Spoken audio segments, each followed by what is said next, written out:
வணக்கம் மக்களே, வாங்க நல்லா இருக்கலாம். இன்னைக்கு வண்டி வருதுன்னு சொன்னாங்க. அதனால் அம்மா தோட்டத்துக்கு வந்து ஓரக்கால் அறுக்க சொன்னிச்சு. அறுத்துக்கிட்டு இருக்கோம். அங்கிட்டு பார்த்தோம்னா இந்த சைடு ஃபுல்லாக அறுத்தாச்சு. இப்போ இந்த சைடு அறுத்துக்கிட்டு இருக்கோம். ஆமாம், இங்கிட்டு பார்த்தோம்னா பாப்பா எல்லாருமே இங்கே அறுத்துக்கிட்டு இருக்காங்க. என் மகன் எங்களுக்காக கஷ்டப்பட்டு நானும் அறுக்கிறேன்னு சொல்லி அடம் பிடிச்சி அரிச்சுக்கிட்டு இருக்குது. ஹரி ஹரி சொல்லுவாப்பா, என்ன சொல்ற?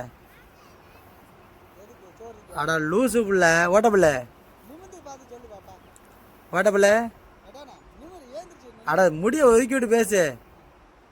பேசு. நல்லா இருக்க,